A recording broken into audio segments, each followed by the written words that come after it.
네, 안녕하세요. 박중사입니다. 네, 2024년 7월 25일 목요일 장 마감 리뷰 방송 시작하도록 하겠습니다. 현재 시간 저녁 7시 42분 지나고 있고요. 나스닥은 0.4% 하락, 우리 야간 선물도 0.4% 하락 보이고 있습니다. 자, 오늘 장 어떠셨나요? 밤사이에 미국 증시가 7월 17일 이후로 또 마3을 보게 됐습니다. 마이너스 3%대. 그때보다 더 큰 마이너스 3.62% 선물 기준으로 마감을 했는데 마3짜리가 지금 두 개 떴어요. 그리고 7월 11일에는 거의 뭐 마이너스 2.5짜리가 떴죠. 이런 식으로 장대 음봉이 빠르게 진행이 되면 사실은 원래 이런 V턴 혹은 이제 바이더 딥이 발생하면서 터닝을 하는 경우가 나스닥에서 많았는데, 이번에는 유동성이 공급이 끊겼기 때문에 그때랑 그 같은 선상에서 보면 위험합니다. 그리고 보통 하락장보다 더 두꺼운 큰 물량의 이런 퍼센테이지가 한 3%짜리 되는 게 반복되는 것은 장기적으로 추세가 완전히 뒤집어지는 효과를 가져오기도 합니다. 물론 중간에 살금살금 반등이 있기도 하겠지만 기존의 움직임과는 전혀 다른 판도가 생길 수도 있다라는 것을 염두에 두시면서 살펴봐야 됩니다. 그래서 무조건 미국은 떨어지면 끌어올린다라는 공식이 없다라는 거죠. 그래서 상황을 조금 객관적으로 냉철하게 좀 볼 필요가 있을 것 같습니다. 자, 오늘도 우리 장 내용을 하나씩 살펴보고요. 중간에 한번 미국 장도 한번 언급을 드려보도록 하겠습니다. 자, 하나씩 살펴볼게요. 개장 전 체크 내용이었습니다. 나스닥이 3.6% 폭락 마감을 했고 2022년 10월 이후 최대 낙폭을 기록했습니다. 빅테크 시총 증발은 역대 최대치로 7,600억 달러가 증발했고요. 우리 야간 선물은 1.3% 하락, 376 종료 이후 나스닥 선물이 이제 소폭 반등을 하는 모습을 보였습니다. 그러나 더 낮게 시작해서 추가 하락을 했죠. 그래서 제가 늘 말씀드리고 있던 그 한 칸 계단식 움직임에서 어제는 이제 379를 지지하고 끝났잖아요. 그 다음에 한 방에 374까지 떨어져 버리는 그런 모습이 나타난 겁니다. 그래서 한 칸은 정말 가볍게 움직일 수 있구나. 왜? 매물 공백이 누적됐기 때문이죠. 괜히 써드린 숫자가 아니라는 것을 꼭 기억해야 됩니다. 이따가 다시 언급드리도록 하겠습니다.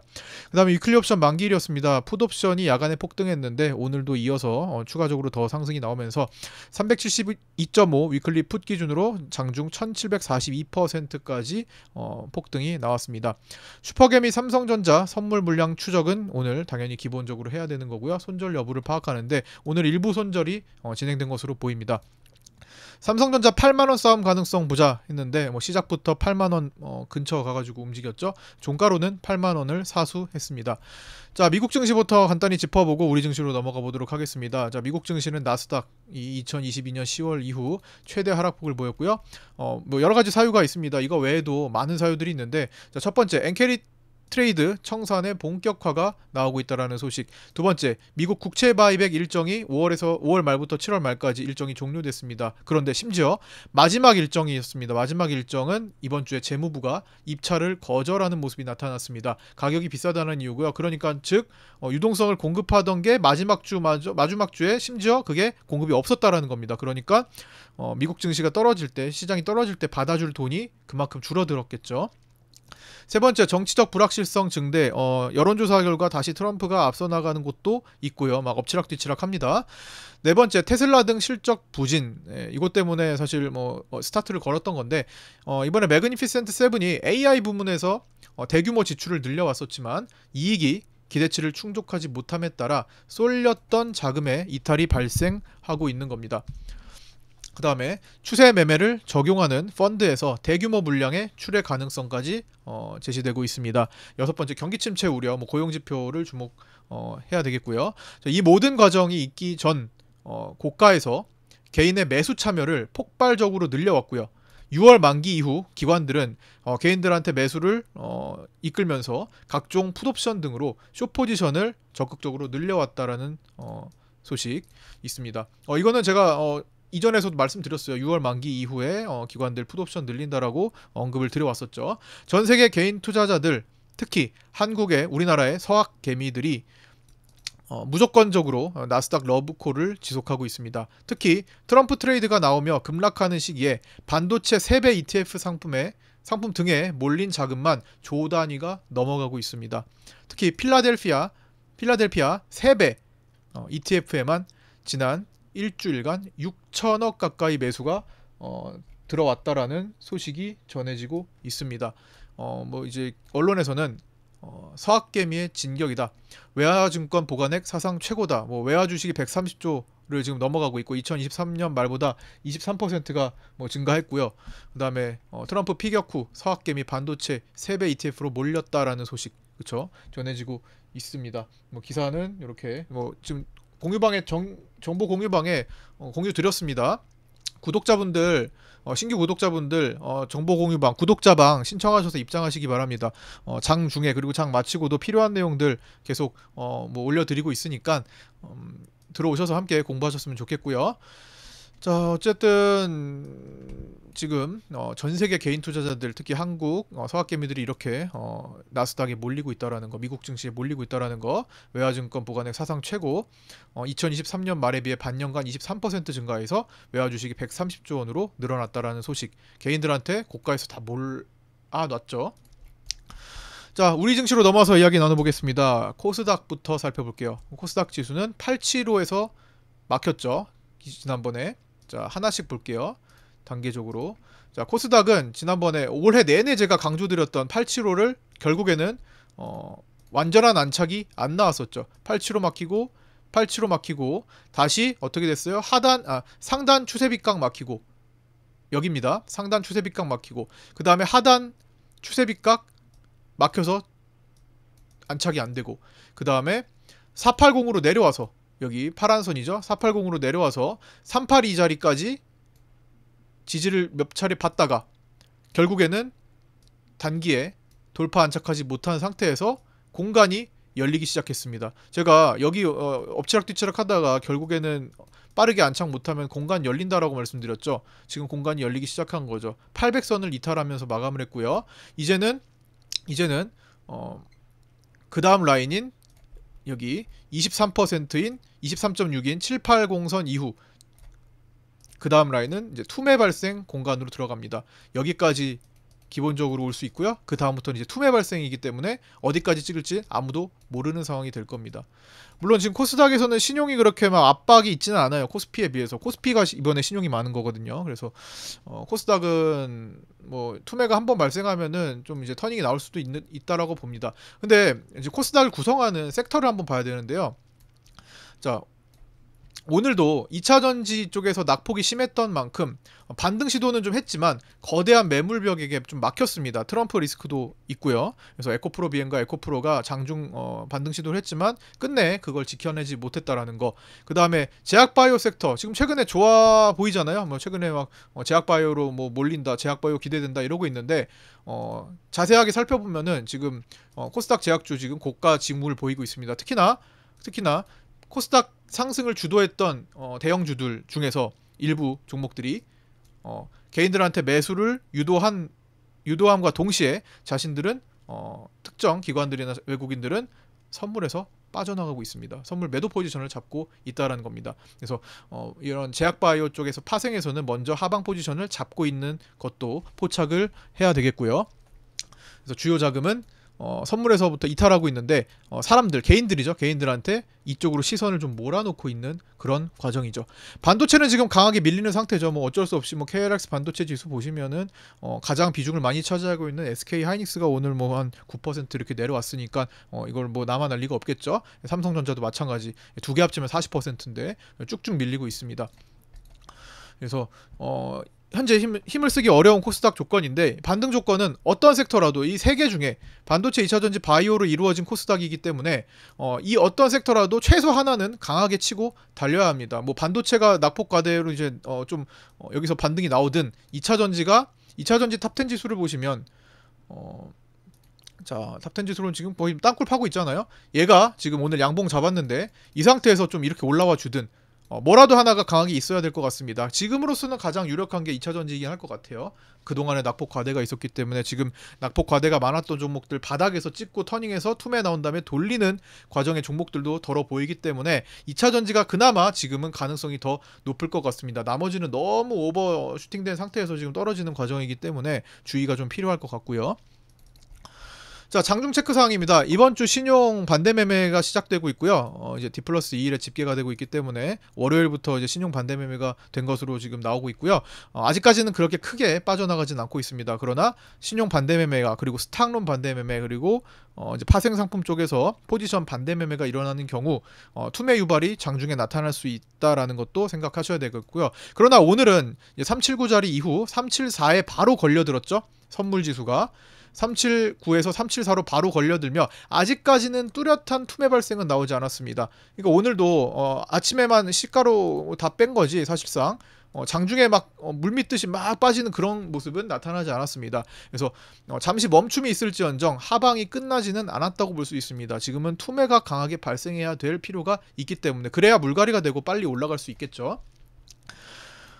매물 공백 계단식 움직임 뭐 이거는 진짜 다 외우셨겠죠. 이거는 숫자 이제는 뭐 그냥 암기해가지고 아마 쓰실 수 있을 거라고 생각합니다. 제가 이 과정 동안에 계속 강조드렸던 자리 매물 공백에 대한 숫자 괜히 쓰는 숫자 아니다. 이 숫자는 마법 같은 숫자여서 지금 하나하나 한 방에 계단식으로 움직이고 있는 것을 확인하실 수가 있을 겁니다. 여러분도 한번 검토해 보세요. 자, 400에서 396 한 칸 움직였죠. 여기서 한 칸 움직였죠. 396 왔다 갔다 하다가 어떻게 됐어요? 396에서 388 멀어 보이지만 한 방에 왔습니다. 388에서 지지만 받고 못 올라갔죠? 바로 어디로 갑니까? 379, 380 요 라인까지 갑니다. 아, 잠깐 여기 하나 빠졌다. 예, 여기 하나 빠졌네요. 383이 하나 있죠? 383이 하나 있었습니다. 자, 383이 하나 빠졌죠? 여기 383까지 바로 갑니다. 383에서 엎치락뒤치락 하다가 어떻게 돼요? 바로 379에서 380 사이까지 가죠. 원래는 379였는데 이번에 내려오면서 380에서 한번 걸렸기 때문에 370, 389를 묶어서 본다. 자, 그 다음에 379, 380 안착이 돼서 어제 끝났는데 374예요. 그 다음이 과연 374까지 한 방에 내려갈 수 있을까? 라고 생각하셨던 분들 어때요? 오늘 374까지 한 번에 갔습니다. 심지어 374에서 오늘 하루 종일 거래가 가장 많이 일어났습니다. 얼마나 중요한 자리면 374에서 오늘 저렇게 하루 종일 거래가 일어납니까? 특히나 마지막 시간까지도 374를 이탈하는 척하다가 안착했죠. 안착하는 척을 또 오늘 야간에 보면은 야 이것도 속임수인가 싶을 정도로 374에서 엄청난 매물이 발생하고 나중에 또 그게 또 더 중요한 역할을 하게 될 겁니다. 그래서 오늘 중요한 거 374였고요. 어제 중요했던 379는 이미 이탈해서 깨졌으니까. 자, 374마저 무너지면 어딥니까? 369입니다. 369, 361 봐야 되고 361 이제 369대로 이제 진입하면은 제가 361 밑에 숫자도 적어드리도록 하겠습니다. 매물을 더 디테일하게 본 다음에 이거는 좀 오래된 매물이기 때문에 한 번 더 살펴야 되거든요. 그래서 361, 369 진입하면은 제가 그 다음 라인 이거 가능하거든요. 외국인 포지션을 보면은 기관들 금융투자의 포지션을 보면은 361까지 일단 멀어 보이지만 이거 그래봐야 고가 대비 10%입니다. 10%는 일반적인 하락장의 뭐 평균치 정도라고 볼 수 있어요. 보통 하락장은 제가 저번에도 말씀드렸지만 조정장, 하락장으로 가기 전 조정장 정도는 고가에서 5%에서 6% 보통 많이 떨어집니다. 그리고 나서 하락장으로 시작되면 이제 보통 7%에서 10%가량 떨어지게 됩니다. 지금 정도가 딱 그 정도, 지금 7% 정도 떨어졌잖아요. 고가 대비 402.45 대비. 자, 이거를 넘어가게 되면은 이제 12에서 15 라인으로 갑니다. 제법 큰 급락장이라고 볼 수 있어요. 투매까지 유발됩니다. 여기까지는 이제 투매 유발장이에요. 투매가 유발되면은 요 정도까지 떨어질 수 있고 이것보다 더 많이 떨어지는 단계로 가면 이제 코로나 팬데믹 같은 패닉장이 됩니다. 완전 패닉장. 대패닉장은 이제 뭐 20%에서 뭐 30%대 어딘지 알 수 없습니다. 코로나 팬데믹 때 30% 넘어갔었습니다. 고가 대비. 그래서 이런 단계를 거치는데요. 여기는 이제 조정장. 하락장의 기본 하락장 요 정도만 돼도 충분한 하락장이라고 볼 수도 있어요. 근데 이제 투매가 시작되면 여기까지 넘어가니까 계산해보시면 400에서 361이면 10%입니다. 딱 여기까지예요. 근데 이거보다 더 진행될 수도 있는 거잖아요. 그래서 다음 라인도 준비를 해야 되겠죠. 물론 리니어식으로 쭉 내려가지 않을 수도 있겠죠. 한번 쉬었다가 이렇게 또 접었다가 작년 2023년 8월에서 10월 과정처럼 이렇게 갔다 이렇게 갈 수도 있겠죠. 그러나 어쨌든 준비는 해야 될 거라고 생각합니다. 언제? 투매가 아직도 발생하지 않았기 때문에 투매는 최바닥에서 다 내려온 다음에 마지막에서 투매가 빡 발생할 수가 있어요. 하락장에서는 진짜 큰 하락장에서는 그렇기 때문에 그게 무서운 거예요. 위에서 무서운 게 아니라 마지막 이게 무서운 겁니다. 원래 하락장, 급락장에서는요 마지막 투매가 제일 무서운 겁니다. 우리 대표적으로 그냥 코스피 차트를 보면서 대표적으로 그냥 코로나 팬데믹 때 제일 무서울 때가 언제였습니까? 진짜 야 이거 주식 그냥 끝나는 거 아니야? 라고 생각했을 때 우리가 여기였어요? 여기였어요? 다 아니고 여기였습니다. 이날이었어요. 이날 코스피가 얼마 떨어졌습니까? 마이너스 9.54까지 떨어졌습니다. 코스닥은 13%대 떨어졌습니다. 이럴 때 진짜 막 머릿속이 하얘지고 막 아비규환 패닉장 막 이런 것들이 나오는 거죠. 그래서 마지막에 그 하나가 되게 무섭습니다. 예전에 서프라임 때로 보면은 서프라임 때도 마찬가지죠. 이 하락장 속에서 제일 무서운 거는 위에서 떨어지는 게 아니에요. 위에서 떨어질 때는 사람들이 지금과 같은 움직임을 보입니다. 근데 정말 정신 못 차릴 때는 이때입니다. 그렇죠? 마지막에 이거 막 12% 떨어집니다. 코스피가 이럴 때예요. 마지막에. 그래서 패닉 항상 하락장의 끝자락은 진짜 대패닉이 일어납니다. 대투매가 일어난다라는 거죠. 예, 그 전에 선제적으로 패닉이 일어나는 것이 차라리 투매가 일어나는 것이 그래서 물갈이가 되는 것이 더 낫다라는 생각을 합니다. 괜히 괴롭히는 거예요. 괜히 희망 고문하는 것보다는 여기서 이제 다 끝났어? 이거 아니라는 거예요. 다 끝났어? 아니라는 거예요. 자꾸만 꼬리 달아서 이렇게 올려주는 것은 개인 투자자로 하여금 제대로 된 판단을 하기 어렵게 만들죠. 아 이제 다 끝났나 해서 매수로 들어가면 또 다음날 죽고 매수로 들어가면 또 다음날 죽고 이게 뭡니까? 지금 이렇게 지금 진행되는 게 더 안 좋은 거예요. 차라리 속전속결로 끝내고 들어오는 게 물론 여기서 이제 고가에서 이제 준비가 안 되신 분들은 그냥 빨리 조금이라도 살려서 올라가는 게 좋겠지만 결국에는 좋아지는 게 없잖아요.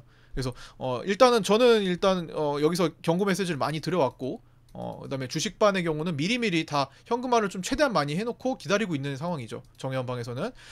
그래서 뭐 어쨌든 뭐 준비되신 분들께는 차라리 그게 나을 수도 있다라는 거고 지금은 이제 코스피 쪽에서는 이제 빗각을 지금 만들고 있죠. 여기 빗각 추세대 저점 만들고 있는데 이거 뚫리면 또 공간이 열려 버립니다. 코스닥처럼요. 그래서 상당히 지금 두려운 시기예요. 물론 반등이 좀 나와서 좀 진정이 됐다가 가는 것도 가능은 하겠죠. 상황에 따라. 그런데 우리는 항상 생각지도 못한 일이 벌어질 수도 있음에 주의하셔야 되고 그게 곧 금융시장이 됩니다. 그래서 여기도 여기 다음 지금 9월물도 여기서 여기를 만드는 요 추세 빗각 자리까지 일단 열어놓고 본데 이게 369가 되겠네요. 자 어쨌든 단계적으로 살피시고 내가 강력한 확률이 나오지 않는다고 생각하면은 함부로 덤비시면 안 될 거라고 생각합니다. 자 어쨌든 신용 반대 매매는 뭐 조금이나마 시작됐지만 아직은 투매가 발생하지 않았다라는 거 그래서 잠시 멈춤이 있을지언정 하방이 끝나지 않았다고 볼 수 있다라는 거 꼭 생각해 보시고요. 매물 공백 계단식 움직임 너무 중요하죠. 이 숫자들 거의 암기하셨으면 좋겠고요. 그걸 활용하셨으면 더 좋겠습니다.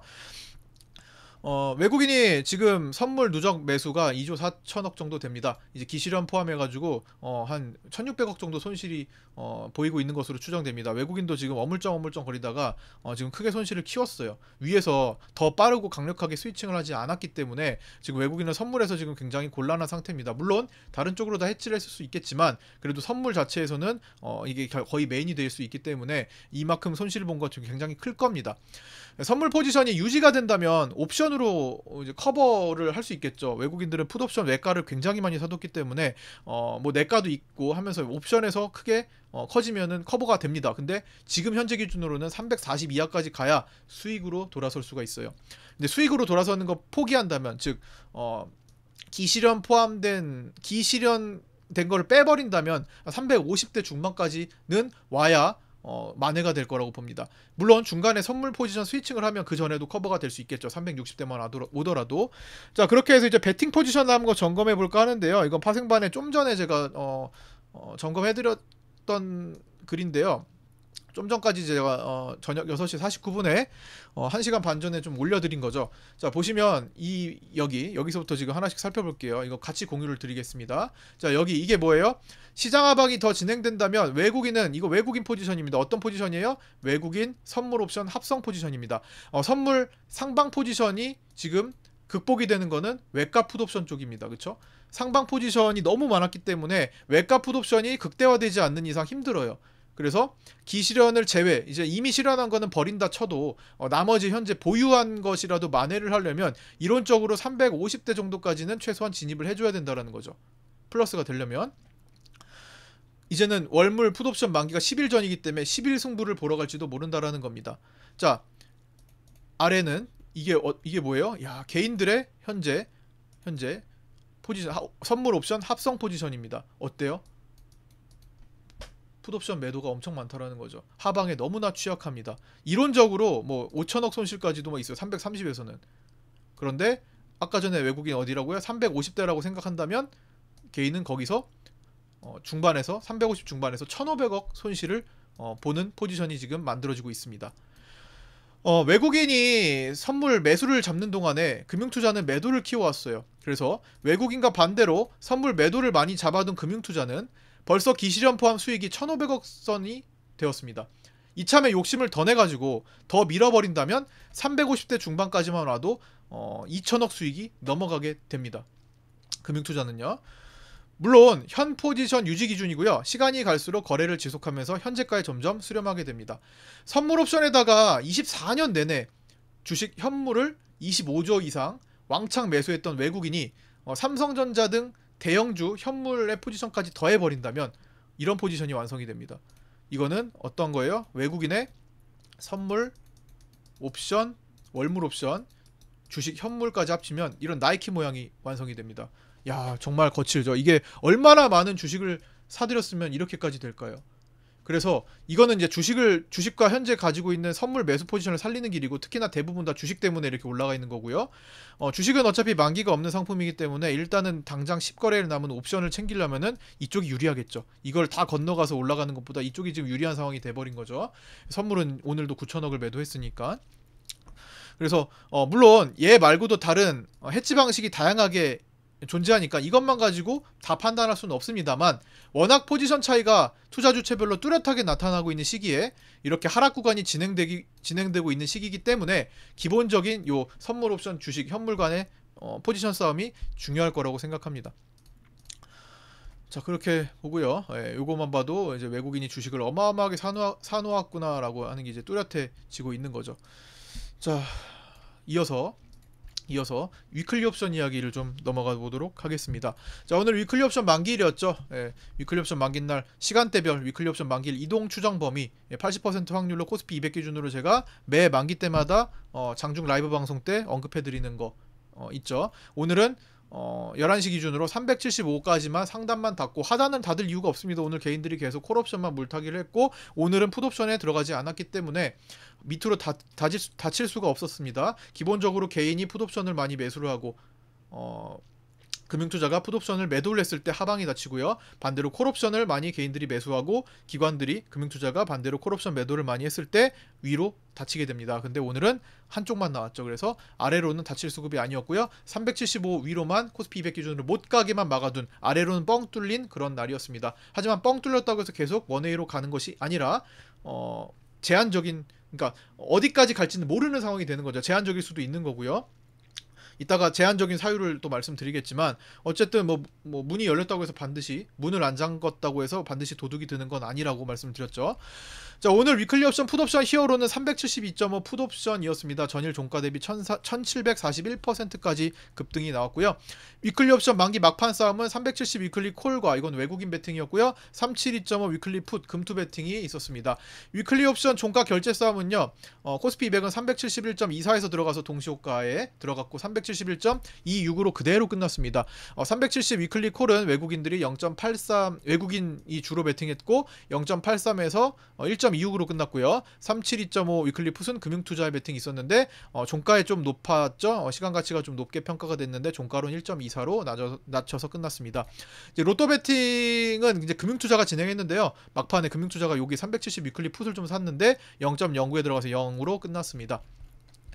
그렇게 해서 위클리 옵션 만기 결과 추정을 해보니까요. 기실현 포함해가지고 깜짝 놀란 결과가 나왔네요. 외국인은 6억 손실을 봤고요. 개인이 1등을 했습니다. 자, 위클리 옵션에서 개인 1등 오랜만에 보네요. 개인 1등 59억을 수익을 봤는데 어제까지의 풋옵션이 잭팟을 본 결과라고 보여집니다. 오늘은 콜옵션만 사들였기 때문에 오늘 들어간 콜옵션들은 다 녹았어요. 그러나 어제까지 개인들이 양매수 포지션이었는데 어제까지 들어간 풋옵션이 오늘 막 한 1000%대 이렇게 올라가고 하니까 거기서 수익이 폭증해버린 거죠. 아무리 콜옵션으로 들어간 거 잃어봐야 100% 잃는 거잖아요. 100%가 0이 되는 건데 풋옵션이 하도 막 많이 커버렸으니까 그걸 결제까지 들어간 그 물량이 좀 많더라고요. 그래서 그게 풋옵션이 오늘 수익을 키워준 결과가 됩니다. 금융투자는 이제 반대로 양매도 포지션이었는데 오늘 풋매도에서 대규모 손실이 나오면서 60억 손실을 본 것으로 추정이 되고 있습니다. 자, 오늘 장중수급입니다. 금융투자 선물은 이제 신규 매수 포지션이 우위였고요. 그래서 미결 아침에 상승이 나타났었죠. 5분 10분으로 볼까요? 자, 오전에 보시면 미결이 이렇게 상승하는 모습이 나타났죠. 그다음 외국인은 선물 신규 매도 포지션 우위로 여기서도 미결 상승이 일어났습니다. 즉 오늘의 미결 상승은 금융투자 쪽에서는 매수, 외국인 쪽에서는 매도였기 때문에 이따가 오후 점심시간 때가 돼가지고 미결이 쭉 줄어듭니다. 그래서 이 미결이 줄어든다고 해서 시장이 그러면 반대로 올라가는 거 아니야? 라고 판단할 수가 없다라는 거예요. 어느 쪽으로 미결이 줄어드는지 파악을 해야 되죠. 모르잖아요. 그래서 매수 미결이 줄어들 수도 있고 매도 미결이 줄어들 수도 있기 때문에 오늘은 미결이 줄어드는 것 자체로 시장을 판단하기는 어려웠습니다. 그래서 그거는 참고해 주시고요. 그 다음에 오늘 마지막에는 이제 374 싸움을 누가 이길지 공방전이 참 치열했다라는 이야기를 했는데, 자 보시다시피 오늘 374를 끼고 오늘 계속 거래가 반복했죠. 아침부터 374 주변에서 맴돌았습니다. 과연 누가 이길지 374 매도 쪽이 이기는 듯 하더니 종가로 다시 살렸습니다. 그래서 내용을 보면은 외국인 선물 매도는 매도 지속적이었고요. 3시 이전까지 3시 이전부터 매도를 축소했죠. 한 4천억 정도 축소했죠. 개인 월물 풋옵션 대량 매도는 일부 손절 처리가 시작됐었고요. 아직도 풋옵션 대량 매도가 월등히 많은 상황이었습니다. 제가 중간에 체크한 요 오후장에 체크한 내용이에요. 위클리 옵션은 콜옵션이 개인이 대체적으로 다 유지하고 있지만 물타 기후 즉 버티고 있지만 풋옵션 매도는 상세 처리했고요. 기존의 풋옵션 매수는 유지하고 있었습니다. 즉 1번의 내용은 하방이 진행되는 과정이죠. 3시 이전에 체크했을 때. 그 다음에 2, 3번 내용은 하방 경직을 만드는 내용입니다. 그러면서 저점에서 슬쩍 반등 나오면서 374 싸움이 이루어지고 있었고 그 다음 막판에 또 이제 그걸 흔들고 있었던 그런 상황이었죠. 여기서 약간 외국인의 페이크도 나왔던 게 외국인이 여기 본격적으로 끌어올리기 전에 잠깐 더 먼저 사는 모습을 나타내기도 했습니다. 그래서 외국인이 좀 막판에는 좀 흔들었다라는 생각이 드네요. 374 싸움을 일으키면서. 어쨌든 종가의 374를 살리면서 마감했지만 시간으로 나스닥 추가 하락에 의해 374 아래에서 거래되는 저녁 시간입니다. 지금도 373.35에서 거래되고 있습니다. 조금 진정이 되고 있나요?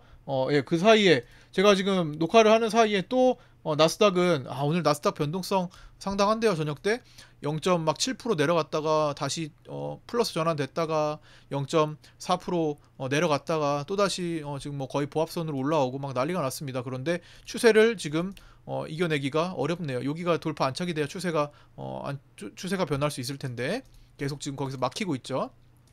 이따가 저녁 때 밤 사이에 움직임을 좀 주의 깊게 봐야 되겠습니다. 자, 어쨌든 그렇게 진행해서 이제 종가로 넘어가서 정리해 볼게요. 이제 종가에서 판단한 거는 이제 중요한 점 374를 이탈하는 척하면서 오늘 최종 방어선 당일 저점 오늘 372.40. 제가 오늘 장전에 파생반에서 제시해드린 저점 라인은 372.7이었습니다. 근데 최종적으로는 투매가 투매가 아니라 약간 더 이탈하면서 372.40으로 찍혔고요. 그거를 장 막판에 이탈하지 않으면서 374 급터닝하면서 374 안착에 성공했습니다.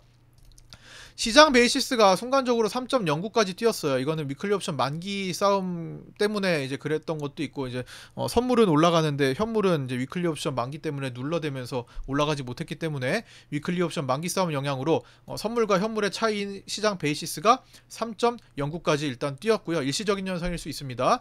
그래서 종가의 코스피 200이 몰라온 영향이 있었고, 막판 베이시스 상승은 장 막판의 거래를 보면은 현물이 저평가를 받는 것으로 추정되기도 합니다.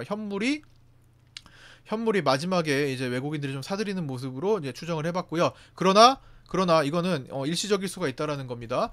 내일 다시 하방이 터진다면 위클리 만기에 의한 베이시스 급등은 한순간에 선물이 빠지면서 맞춰질 겁니다. 현재 이론 베이시스가 한 1.7 정도 되기 때문에 순식간에 선물이 빠지면서 맞춰질 수 있다라는 거죠. 외국인이 오늘 신규 매도 포지션을 3시 이후로 축소하는 모습이 나타났는데요. 이거는 선물 미결 축소되는 모습이었고요. 1조 3천억대에서 9천억까지 약 4천억 정도 환매수가 나타났습니다. 그러면서 374.35로 374를 안착시켜 놓은 거죠. 이거는 어쨌든 뭐 회복의 의지로 볼 수도 있으나 요즘 최근에 마지막에 이렇게 꼬리를 달고 다음날 떨어졌던 그 상황이 그 패턴이 계속 반복되는 걸 보면 또 그렇게 무조건 볼 수도 없을 겁니다. 결국에는 투매가 발생해야 될 가능성이 높다라는 거 꼭 생각해 보시고요. 투시는 오늘 장중 신규 매수하던 물량을 종가의 1,400억가량 환매도하면서 마감했습니다. 자, 오늘 이거 신규 매도한 것처럼 보이지만 신규 매도가 아닙니다. 오늘 장중에 신규 매수 물량은 오버나이트 하지 않았다라는 거고요. 신규 매도 베팅이 아니고 오늘 신규 매도 베팅은 어제 1,800억 종가 베팅한 것을 수익으로 홀드하는 정도가 됩니다. 그러니까 요게 1,500억 쭉 떨어졌다고 해서 종가에 이게 신규 매도 베팅이 아니라 오늘 매수하던 것을 돌려놓으면서 끝난 거예요. 네, 그렇게 생각하시면 되고요. 기존에 가지고 있는 어제 베팅한 신규 매도 베팅이 오늘까지도 넘어온 그런 모습입니다. 그러니까 베팅이 아니라는 겁니다. 삼성전자 슈퍼겜이 중요하죠. 네, 삼성전자 슈퍼겜이 들어간 선물, 삼성전자 선물은 오늘 1200억대 매도가 나온 것으로 추정됩니다. 미결은 약 14만 계약이 축소되면서 오늘 전일 364만 계약의 미결제 약정에서 오늘은 350만 계약으로 14만 계약 이상이 줄어들었습니다. 그러면서 이제 약간의 손절을 한 거죠. 그래서 슈퍼겜이 삼성전자 선물은 대규모 손실을 기록하고 있고요. 이 물량이 다 손절이 나와야 비로소 시장이 가벼워질 가능성이 높다라고 생각합니다. 달러 선물은 외국인이 오늘 3,500억대 환매수하면서 환율 추세는 전체적으로 상승을 유지하고 있습니다. 장기적으로는요. 변동성 지수는 오늘 최대 19포인트까지 찍고 18.77로 7.75% 상승했으나 아직은 오버슈팅 되는 모습은 아니라고 보여집니다. 오늘 위에서 올라와서 머물러 있었기 때문에 오버슈팅의 움직임은 아니고요. 외가 옵션도 그렇게 좀 굉장히 투매가 일어날 때 나타나는 것처럼 활발하지는 않았습니다. 오늘 위클리 옵션에 국한된 움직임이었죠. 이런 오버슈팅이 나타날 가능성을 또 고려를 해봐야 됩니다. 그 다음에 이제 결론입니다. 다 되었다라는 판단이 들기 전까지는 이 하락이 끝났다라는 명쾌한 판단이 좀 들기 전까지는, 확률 높은 판단이 들기 전까지는 추세를 역으로 거스르는 행동은 너무 위험하다고 생각합니다. 자, 어떨 때 행동을 해야죠? 돌리는 행동은 투매가 크게 발생해서 이제 진짜 밑에서 도전해 볼 만할 때, 야, 이거는 확인하지 않아도 진짜 이건 해볼 만 하겠는데 라는 생각이 들 때가 있습니다. 투매가 발생하면서 신용 반대매매 터지고 밑에서 일제히 거래가 터지면서 돌릴 때가 있어요. 그때 한번 시도해 볼 만 하고요. 두 번째, 이건 당연히 커트라인을 설정하면서 시도를 해야겠죠. 두 번째, 최저점을 포기하고, 당연히 이제 욕심을 부리면 안 돼요. 내가 최저를 잡아야겠다라는 욕심은 화근이 될 수 있습니다. 화를 불러일으킬 수 있고요. 어느 정도 올라와서 안착되는 등 추세 전환 시그널이 발생할 때 비로소 터닝 준비를 하면 좋을 것 같습니다. 그렇게 해서 좀 보시고요. 아홉 번째, 이제 이번 주 변동성에 영향을 주는 남은 일정입니다. 이제 남은 거는 몇 가지 안 남았죠. 목요일은 오늘 이제 미국 2분기 GDP 잠정치 발표가 예정되어 있고요. 내일 가장 중요합니다. 미국 6월 PCE 발표 예정되어 있습니다. 전월 대비 0.1% 상승했을 것으로 예측되고 있으며, 예측대로만 나온다면 인플레이션의 완화로 해석될 수 있으며 9월 금리 인하 확률로 100%로 굳히게 될 겁니다. 또 그 9월 금리 인하 금리 인하가 결정되면 또 시장은 많은 변동이 생길 수 있겠죠. 자, 오늘 여기까지 마치고요. 정말 고생들 많으셨고요. 구독자 정보 공유방 운영하고 있으니까 신규 구독하신 분들 유튜브 댓글에 있는 오픈톡 주소로 문의 주셔서 입장하시고 함께 공부하셨으면 좋겠습니다. 자, 오늘 여기까지 마치겠습니다. 구독과 좋아요, 알림 설정도 부탁드리고요. 저는 내일 아침 8시 20분에 유튜브 라이브 방송에서 찾아뵙도록 하겠습니다. 감사합니다.